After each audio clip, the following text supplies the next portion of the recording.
Hi guys, आइए एक बार फिर से हम लोग विद्यार्थी क्लासेस में देखते हैं। गैस लॉ का एक बहुत इंपॉर्टेंट लॉ है चार्ल्स लॉ, और इसको प्रूव करेंगे इसमें हम लोग with the help of KTG. तो सबसे पहले आइए, चार्ल्स लॉ कहता क्या है। तो चार्ल्स लॉ बताता है कि for the given mass of gas at constant pressure V proportional T। देखिए ये चार्ल्स का लॉ था।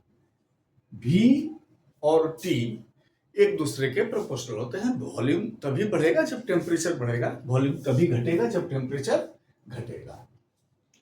अब यहां पे बात आती है कि काइनेटिक थ्योरी से हम लोग देखिए क्या होता है केटीजी से। तो हम लोग बात कर सकते हैं, देखिए कि अकॉर्डिंग टू केटीजी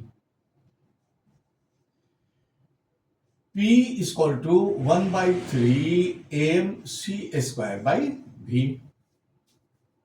और अगर हम लोग V को इधर लेके चले गए तो V जो है ये इक्वल टू हो जाएगा 1/3 mc²/p। अब फॉर द गिवन मास जैसे ही बोला गया, उसमें मास कांस्टेंट बोलने की जरूरत बिल्कुल नहीं है।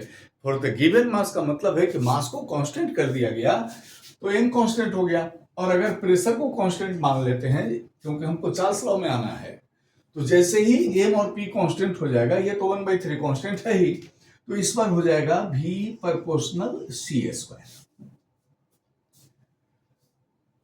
और इसके पहले भी हम लोग देख चुके हैं, एक बहुत इंपॉर्टेंट लॉजिक्स है कि according to kinetic interpretation of temperature c² जो होता है, कभी कभी देखिए इसका ऑब्जेक्टिव भी पूछ देता है कि which one of the following is true, c² proportional t ये रहेगा तो ये सही होता है। काइनेटिक इंटरप्रिटेशन ऑफ टेम्परेचर है, तो इसलिए हम लोग यहां पे बात कर सकते हैं ना कि देयरफॉर V प्रोपोर्शनल हो गया T।